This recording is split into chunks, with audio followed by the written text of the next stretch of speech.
Assistant professor Brijkishore, जनता महाविद्यालय अजीत मलौरैया। आज अपने सेमिनार प्रेजेंटेशन के तहत फूड एंड थॉट थीम के अंतर्गत ट्रस्ट विथ डेस्टिनी टॉपिक को डिस्कस करना चाहता हूँ। यह टॉपिक पंडित जवाहरलाल नेहरू द्वारा देश की आज़ादी के प्रथम दिन संविधान सभा के समक्ष दिया गया सर्वोत्तम भाषण है, जिसमें वर्तमान भूत भविष्य को ध्यान में रखते हुए आगामी नवनिर्मित भारत की स्थिति का बेहतर उल्लेख किया गया है। इस भाषण को अपने शब्दों में इस प्रकार मैं व्याख्यात करना चाहता हूँ।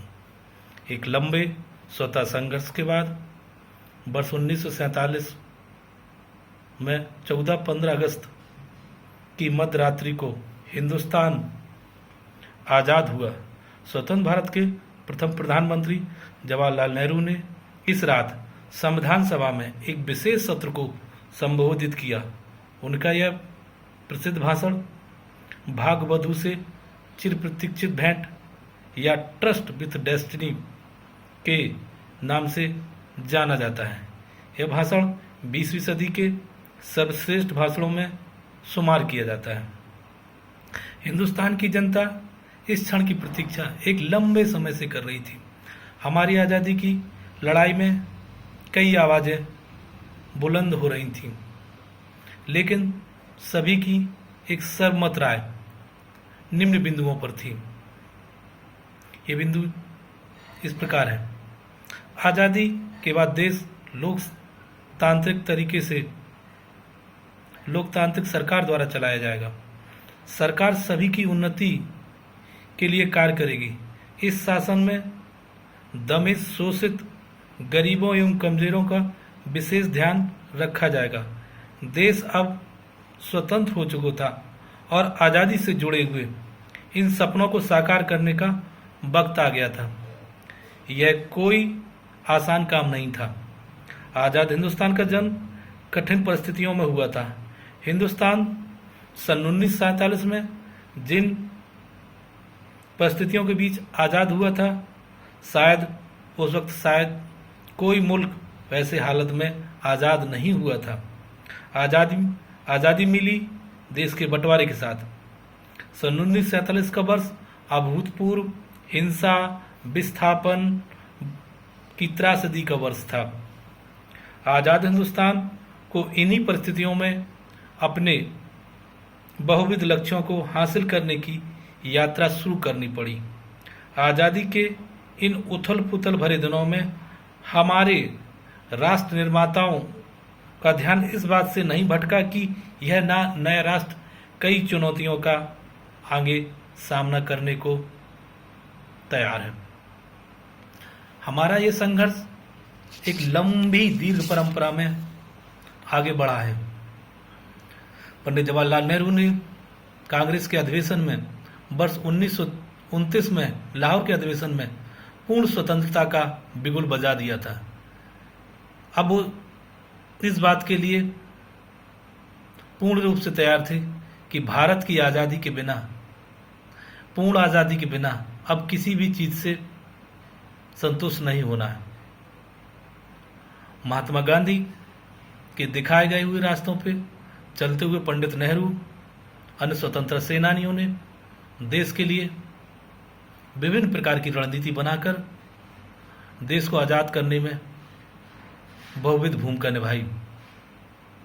जब देश आज़ाद हो गया है, संविधान सभा निर्मित हो गई है। संविधान सभा आगामी भविष्य और देश के लिए एक नया संविधान निर्मित करने को आगे बढ़ रही है। नई सत्ता नया शासन ग्रहण कर रही है। अंग्रेजी शासन अपने कार्यकलाप को यहाँ की स्थानीय सरकार को सौंपकर अपने देश वापस लौट रही है। इन जिम्मेदारियों के दौर में भारत के नव निर्माताओं पर एक विशेष जिम्मेदारी आरोपित होती है। ये जिम्मेदारी देश की उन्नति प्रगति की तो है ही, साथ में यहाँ रहने वाले हर वर्गों की मान मर्यादा, सम्मान, शिक्षा, स्वास्थ्य, रोजगार आदि मुद्दों को भी ध्यान में रखना है। जब संपूर्ण विश्व अपनी गहरी निद्रा में सो रहा था, तब भारत प्रकाश और स्वतंत्रता के लिए जाग रहा था। अंग्रेजों के दमन भरे शासन का अंत हो रहा था और भारत में एक नए जागरण का उदय हो रहा था। यहाँ की प्रताड़ित जनता आज अपने को सुख, समृद्ध और गौरवशाली मान रही थी कि देश में नया शासन आ रहा है, नई प्रणाली आ रही है। इसमें उन्हें बिना भेदभाव के, बिना किसी दमन के हर चीज उपलब्ध होगी। ये नए सरकार का भी दायित्व था कि लोगों को वो सारी चीजें उपलब्ध हो जो उनकी आवश्यकता है। देश के नेताओं ने, देश के निर्माताओं ने इस बात का पूर्ण ध्यान रखा है कि जनता को सारे अधिकार प्राप्त हो, किसी भी प्रकार की समस्या ना हो। भारत का भविष्य अब परिश्रम करने का नहीं था, अब कठिन समय शुरू हो गया था, अथक परिश्रम प्रारंभ हो गया था। देश में एक नवनिर्माण करना था। शांति और आपदा जिस प्रकार अविभाज्य हैं, शांति में सभी को शांति प्राप्त होती है, आपदा में सभी प्रभावित, उसी प्रकार स्वतंत्रता और समृद्धि पर सभी का बराबर हक है। ये नेहरू जी का दृष्टिकोण था कि उन्होंने समानता, स्वतंत्रता, न्याय, बंधुत्व की सबको पहुंचाने की एक विशेष पहल की थी। उनका ये भाषण उसकी एक वानगी मात्र है। स्वतंत्रता अपने साथ उत्तरदायित्व, एक कर्तव्य बोध लेके आता है।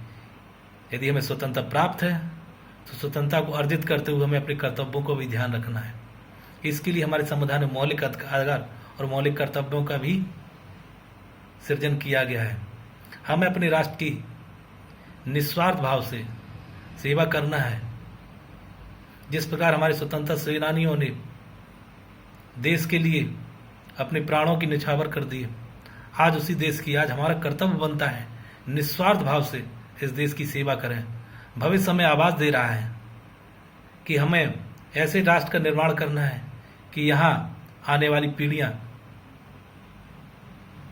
निरंतर उन्नति और प्रगति करके राष्ट्र और देश का नाम रोशन करें। इसके लिए भारत सरकार ने विभिन्न प्रकार के कई अवसंरचनात्मक और निर्माणात्मक कार्य प्रारंभ किए, जिसमें योजना आयोग, राष्ट्रीय विकास परिषद, हमारा संविधान इसकी मूल एक वानगी मात्र है। भारत सरकार ने देश के निर्माण के लिए प्रथम पंचवर्षीय योजनाओं से ही अनेक प्रकार की नवनिर्माणकारी अवसंरचनात्मक गतिविधियों को बढ़ाया, जिससे देश आज उन्नति और तरक्की ओर बढ़ रहा है। हर देश में संविधान निर्मित करते समय प्रस्तावना का उल्लेख किया गया है। यह प्रस्तावना देश के समस्त लोगों को न्याय, सामाजिक, आर्थिक न्याय, स्वतंत्रता, बंधुत्व, हर चीज की आवश्यकता पूर्ति करने की एक जिम्मेदारी देती है। स्वतंत्रता संविधान का भाग ना होते हुए भी लोगों को एक आदर्श प्रस्तुत करती है कि देश का शासन संविधान किस प्रकार चलाएगी, यहाँ की सरकार लोगों को किस प्रकार अपनी आवश्यकताएं पूरी कराने के लिए अपने कार्यों को कैसे आगे बढ़ाती है।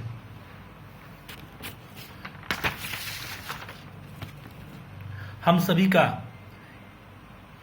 ये दायित्व है इस स्वतंत्रता, इस कर्तव्य बोध को निरंतर आगे बढ़ाए रहें। हमें तब तक कठिन श्रम करना जब तक हम समाज के निचले वर्ग तक, अंत्योदय तक अपने लक्ष्यों को प्राप्त नहीं कर लेते हैं। आज हमें सभी भेदों से परे, ऊंच नीच, छुआछूत से बढ़कर राष्ट्र के सभी लोगों को गले लगाने की आवश्यकता है। हमें अपने विशेषाधिकारों, उत्तरदायित्वों का सभी में समान रूप से वितरित करना हो। सभी के विशेषाधिकार, उत्तरदायित्व समान है। हम सभी एक देश के नागरिक हैं, एक संविधान, एक सरकार द्वारा चालित हैं। हमें अपनी संकीर्ण मानसिकता, सांप्रदायिकता का परिहार करना होगा, तभी देश सद्भावना और संदेश के साथ आगे बढ़ेगा। आज देश की उन्नति में लोकतंत्र एक व्यापक भूमिका निभाएगा। लोकतंत्र को आगे बढ़ाने के लिए हमें सम्मिलित प्रयास से इस देश को आगे बढ़ाना होगा। देश में एक लंबी परंपरा में प्राचीन से मध्य आधुनिक तक भारत ने एक नवीन समय को देख रहा है। इस भूमि पर जन्म लेने वाले सभी वीर पुरुषों को, देश की आज़ादी में अपना भागीदारी देने वालों को, सभी को विनम्र से श्रद्धांजलि कि ऐसे वीर सपूतों ने देश के उत्थान के लिए अपने प्राणों को उत्सर्ग कर दिया। ऐसे वीर सपूतों को, ऐसे कर्मवीरों को श्रद्धांजलि। जय हिंद।